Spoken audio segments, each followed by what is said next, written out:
Good afternoon. I'm Professor Cheryl Crespi, and I am a professor in the accounting department, and I'm sending you this video because I didn't want you to miss out on the opportunity to spend a whole month in Florence, Italy, and get credit for it while you're taking a class or two. So let me tell you a little bit about CCSU's Summer Institute in Florence, Italy. If you haven't heard about it before, well, that's because this summer is the first summer that we're doing the Summer Institute. Where is Italy? Well, Italy is in Europe, and you know it looks like a boot. There's a lot of rail transportation throughout Italy, which is really nice, a nice feature when you hear about how much free time you actually have if you go into the Summer Institute. Florence is in the region called Tuscany. It's called Toscana, and I'm sure I'm mispronouncing this, but it's called Toscana in Italian. The region is in central Italy, and Florence happens to be the capital of Tuscany. Why go to Florence? What does it have to offer? Well, Florence is often referred to as an open-air museum. It's got ancient city walls. We've got masterpieces, buildings and monuments that tell stories of art, war, and life before we were even thought of. It's very small. Florence is very, very small, so it's very easy to get around, but it's so jam-packed with so much social life and culture. And gelato. This is Ponte Vecchio. It is the bridge across the Arno River, and it is said here that bankruptcy was first thought of as a concept, and we can talk about that a little bit more, but this is the River Arno. You may not have heard about the Summer Institute, but really, what is it? Well, it combines the independence of full semester study abroad with CCSU faculty and CCSU course content. So I am teaching a course during the Summer Institute.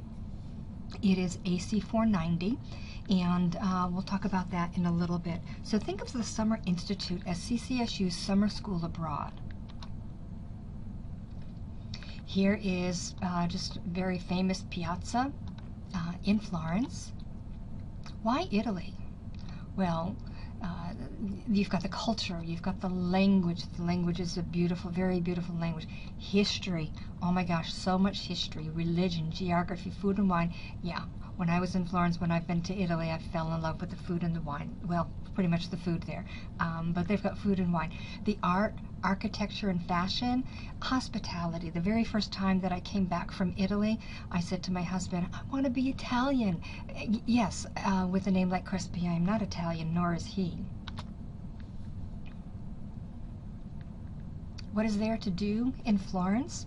Well, you can walk along the bridges, walk along the river. There's the Uffizi Gallery. This is Michelangelo's David statue. Take a look down at the people. You'll get an idea of how big the statue actually is, and it's absolutely phenomenal. You can stroll along the banks of the river. You can test gelato at every single shop that sells gelato. You can look for that perfect cup of cappuccino. You can spend an afternoon at a cafe looking out over a piazza. And the reason why you can spend an afternoon at a cafe is because the class that I teach, I will be teaching it in the morning. So you're going to have the whole afternoon and evening to yourself. The Summer Institute is in affiliation with Lorenzo de' Medici Institute, and that is the premier study abroad program in Florence. It has campuses in Rome, it has campuses in Venice, and it has campuses in Toscana as well. A lot of students have been to the Institute, and they've got a lot to say about it, so you can always do a Google YouTube search on that. Just some pictures of what you can do. You can take cooking classes in the afternoon. You can take art classes, or you can stroll along the markets. The class that I'm teaching is in session 1. Take a look at the schedule. So you need to arrive in Florence on May 31st, and take a look down at the bottom. You depart your accommodations on June 29th. So you're actually spending the whole month of June in Florence. Classes don't start until June 5th, and classes end on June 22nd. So you have a week before classes and the week after classes free free to do what you want to do, pretty much, except for the on-site orientation. In Florence, you have the accommodations for the whole month. Other wonderful photographs of what happens. Keep in mind, these folks have jackets on. You'll be there in June, where the temperature is going to be a little warmer than it looks like right here. As I said, I'm teaching AC 490, International Accounting, the language, business, past and present, in Venice, where we will be visiting. And you really should visit Venice before it completely sinks. The father of accounting, Luca Pacioli, studied the merchants in Venice to come up with our debits and credits system. So we'll definitely be studying about Luca Pacioli and going to Venice as well. There's some other courses that you can take during the first summer session. Again, the food, the cappuccino is great. If you wanted, you could also stay for the second summer session as well, with a similar type schedule. The food, oh my gosh, the food is amazing. There are a number of session 2 courses. The open air markets are fabulous. You can eat healthy, you can eat pasta, you can eat bread. We'll talk about the salt tax as well. When are the classes? Well, this is really interesting because we will meet Monday through Friday from 9 till about 12:40. Therefore, if you take my morning class, you've got all afternoon and evening to yourself. Your weekend starts at Thursday at 12:40. So you've got Thursday afternoon, Friday, Saturday, and Sunday to be able to go. You can travel. You can do your own excursions. You can just sit, be an Italian, live life like an Italian, drink cappuccino, eat gelato.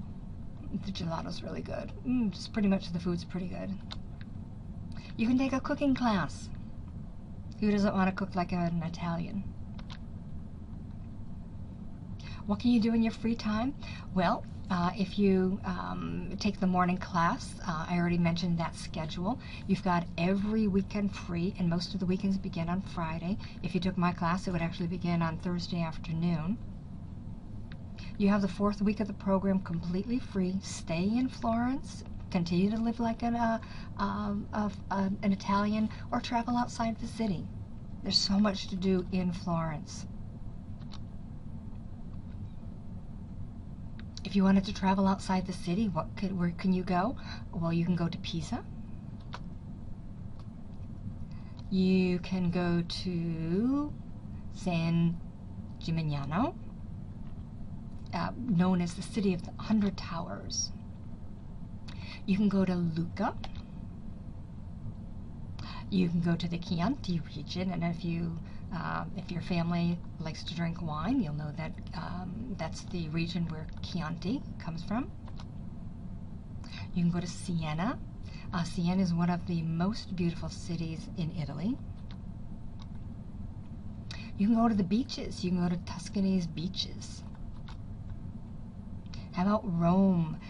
In Rome, you've got the Trevi Fountain to be able to throw a coin in, the Spanish Steps, the Colosseum, the Pantheon, Piazza Navona. The places to go to are tremendous. St. Peter's Basilica, the Vatican. When I went to the Vatican, I attended an outside mass given by the Pope. Phenomenal. Naples, right? If you like pizza, go to Naples. Milan. In Milan, there is a very famous photograph called The Last Supper. Second largest populated city in Italy. Oh my. Venice, you've got to go to Venice before it sinks. Venice is spectacular.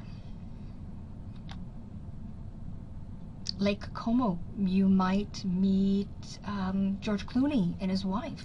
The Cinque Terre, Bologna, Modena, many places, many places that you can visit on a weekend from Florence. Florence is so nicely situated. The French Riviera as well. And the rail system, the trains go throughout these areas. What are your living arrangements going to be like? Well, you're going to live like a local in an apartment. You'll shop in the markets, you'll walk over the bridge to the market, get your food. All apartments are fully furnished. If you wanted a single room, there's an extra fee for that. But the joy of having a roommate is being able to experience Florence with someone. And you get to save a little bit of money. So if you're interested in the travel fees, of course you have to be aware of the travel fees. And what's really nice about the airline tickets right now, the airline tickets to Europe are at a very low rate. And yeah, this is Florence in the background here, and it looks exactly like that. Tuition, you would have to, because you would be getting 3 credits from CCSU, you'd have to pay the summer tuition. And this is a breakdown of the different costs that would be involved. There'd be the travel program fee. And please know that if you apply, well, the deadline for applying is tomorrow, and I don't really want you to miss out on this opportunity. So the deadline is March 1st at 4:30. I believe you might have to get it notarized, so you don't want to be able to pay attention to that 4:30 deadline. You want to make sure that you get all of that ahead of time. And also, if you you might be eligible for a Center for International Education scholarship for $750 as well, so that brings it down. So you've got the travel program fee, you have your summer tuition, your airfare. If the earlier that you book it, the cheaper typically it's going to be. An estimate for your meals, estimate for getting to the airport, getting from the airport to your apartment and then back again. So that gives you an idea of your costs that involve. And keep in mind that only about 2% or less of students do a study abroad program. So this really enhances your resume. I did a study abroad program when I was an undergraduate, and I still have it on my resume. You know, it was a few years ago, but I still have it because it's quite an experience. Some more photographs. Does financial aid apply? You can take down this phone number or email address and talk to folks at CCSU about financial aid. Yeah, gelato again. You're gonna, when you leave Florence, when you leave Italy, you're gonna miss their gelato. What else do I need to do? Well, you need to apply, you need to wait for confirmation that the program is running, then book your airline ticket to Florence. So don't book your airline ticket to Florence yet, all right? Check several websites to make sure you're getting a good deal on your airfare. Plan ahead and start researching Florence and Italy in general and all of the nearby towns and villages. Florence happens to be a city that a lot of college students and a lot of university students go to study and to visit. How do I register? Well, you go to the Center for International Education's website, or just go directly to www.ccsu.edu/Italy. Again, gelato. It's wonderful. If you've got any questions, you can email me, Professor Crespi at ccsu.edu, so it's CRESPI at ccsu.edu, or Noreen Nortz, or Aaron Beecher. Lisa has since moved to another department, so it would be number 2 or number 3 on this particular slide. So that's it. If you are interested, please keep in mind the deadline, which is March 1st, 4:30. Email me or call me if you've got any questions. That's it for now. I hope to see you in class.